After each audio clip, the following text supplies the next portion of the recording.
The File New Elevation command only becomes available when two conditions are satisfied. One is that you have the point cloud add-on to your license, and secondly that you have a point cloud open in LSS 3D Vision. Let's begin by opening a point cloud.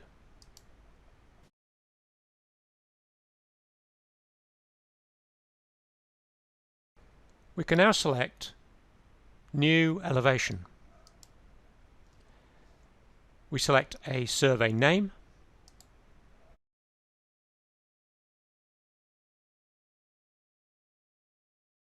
and we now need to define the start and end of the baseline for our elevation.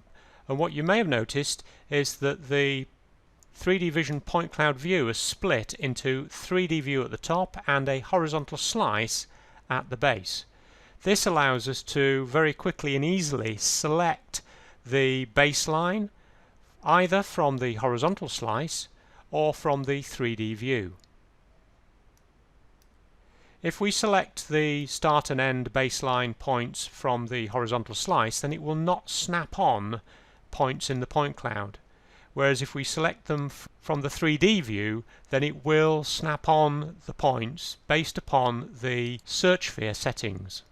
We'll select the start of the baseline.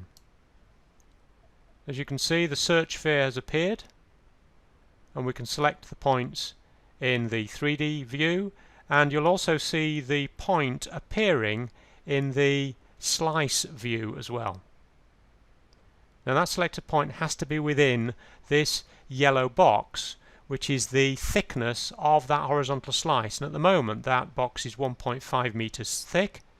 If we increase the thickness, we'll see much more of the point cloud, and therefore as we move the search sphere through the 3D view, as long as it's sitting inside of this yellow selected box, then we will see the point appearing in the slice view. Alternatively, we can just select from the slice view. That's the start, and we can now locate the end, and we will get a rubber band in the 3D view. Having selected the baseline, it will now show us an orthometric vertical slice of that elevation. The thickness of that box is determined by this thickness value here, which we can change. The thicker it is, the more detail we're going to see. And it may be that although we've defined the baseline, that baseline may not represent the actual elevation position that we want. It might be a feature that's offsetted from the building, in which case we may want to set a horizontal offset which physically moves forward or backward the elevation position so that we can start our digitizing from that new horizontal position. And to do that, we would select Locate, and then we could move the search sphere to where we want to start the elevation. So for example, we may have picked points on the guttering here, but if we want to start the elevation from the edge of the building, the Level Above Datum option will allow us to change the absolute height of the points relative to either a survey datum or the defined start and end points of the baseline. As we move the cursor through the point cloud, either in vertical slice or 3D view, we will see the cursor position reflected inside the LSS window. A few things we need to be aware of. We can change the thickness of the slice. We can nudge forwards and backwards through that elevation, and we can change the increment as we move forwards and backwards. Now the nudge position is quite important because when we digitize, the absolute position of this box will determine the Z value of the points that we digitize. So we're moving backwards now, 400 millimeters back from the front of the building. and we're now moving forwards to in front of the building.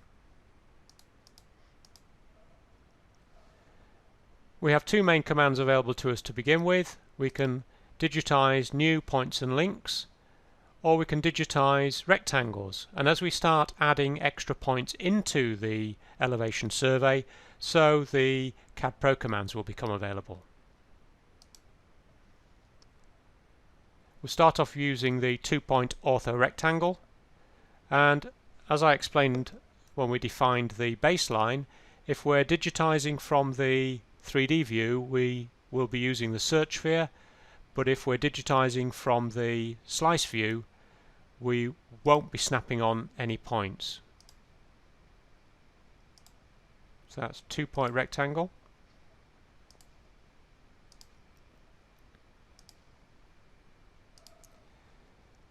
Three-point rectangle.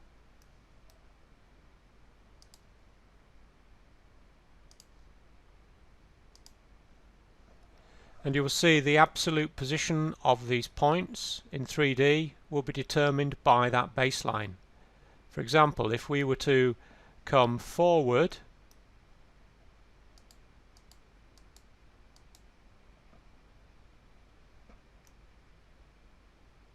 to digitize these objects,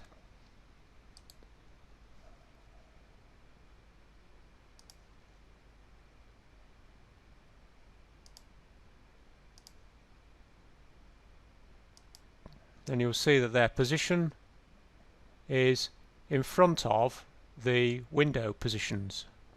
And as we've added additional points, so all of the other commands become available to us, we can use all of the CAD Pro commands that we've explained in the relevant CAD Pro command tutorials.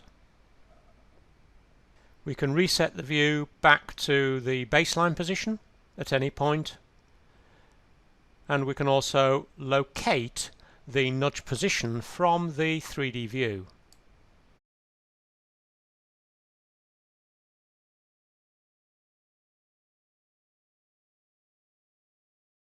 If during the editing of the elevation we wish to tidy up the display, then we can select the Over Display command, and that will redraw the currently open elevation on the slice view and in the 3D view in 3D. If, having closed down LSS and 3D Vision, we decide to continue work on that elevation,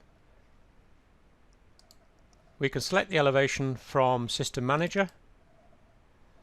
It reorients the point cloud so that we see the vertical slice and the corridor displayed in 3D view. And if we select this icon, it will display the elevation inside the point cloud. This means that we can just do a little bit of work, save the elevation and come back to it later on, and it will remember the absolute position of the elevation points.